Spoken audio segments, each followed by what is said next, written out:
where Peggy Grande joins us now. She was a former Reagan assistant. She is the chair of World for Brexit. You saw her as part of CPAC here in Australia. You saw her on with The Outsider. She joins us now. How are you, Peggy?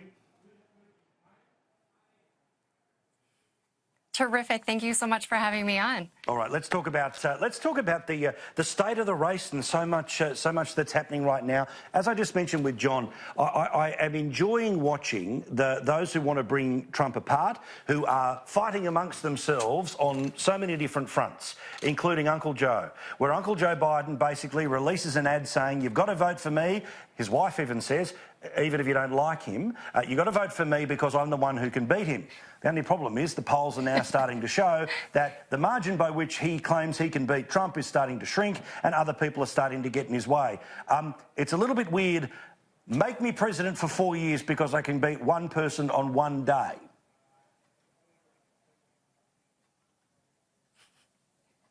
Well, good luck to him in that. And the polling, you're right, is showing that that may not be such the actuality. And it's interesting to watch the left infighting and finally having to challenge each other and on their policies. And what we see is that on the left, they're going to have to stand for something and not just be against something. And right now, all they are is against Trump. But they have to offer the American people something better than that. The American people are smarter than to hear all the promises of free stuff. They know that's not government's money. They know that's their money. And so I don't think that they're going to buy into that. And we see this global narrative. You saw it there in Australia with the election of your Prime Minister, Scott Morrison, this global narrative of the elites and the media predetermining the outcome. And the American voters and the Australian voters are smarter than that. And they're going to go to the voting booths and make the right choice. But what's your sense, though? I'm asking this question of all of our guests when we have this chat, that the global economy is what is going to matter here and in terms of the United States economy as well. And there are plenty of people like the aforementioned Bill Maher, who is extreme left in his politics, but apparently not left enough for somebody who wants the BDS protests. He's cheering for a recession because if there is an economic downturn in the US, then people will see that Trump was not a success, instead an experiment and a failed one.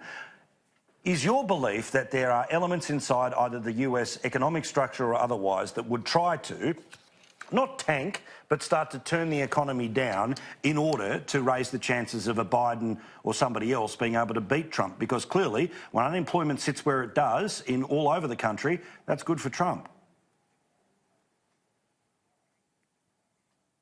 Absolutely. We're going to see that narrative continue to play out. But again, the voters are smart enough to realize what's happening. They look at what's happening in their own pocketbooks, in their businesses. They see the cutting of regulations and red tape. They see unemployment at historic low across every sector, whether it's women or minorities or millennials, veterans, disabled Americans. And they see what's going on. They see millions of people getting off food stamps. And the narrative of the left is a drumbeat of fear. And people are not going to buy into it. They see what Trump is doing.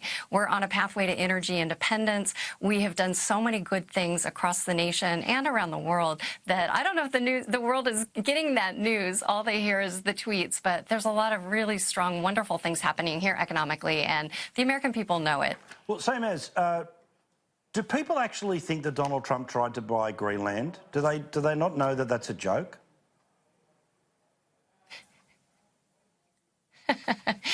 One of the best comments I've ever heard about Donald Trump is he's somebody that you should take seriously, but not literally. And the people who just get Trump derangement syndrome are the ones who take him literally, but not seriously.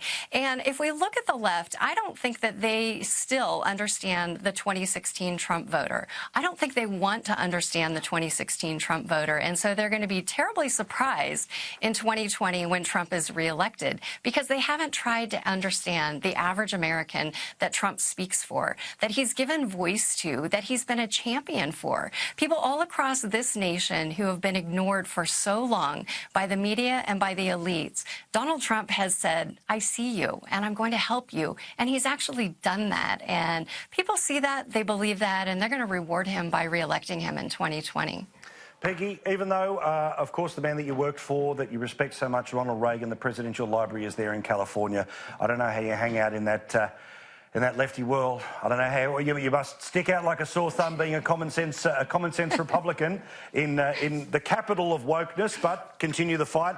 Lovely to talk to you. It's stupid o'clock over there, just after 5 o'clock in the morning. So thanks for getting out way too early for us.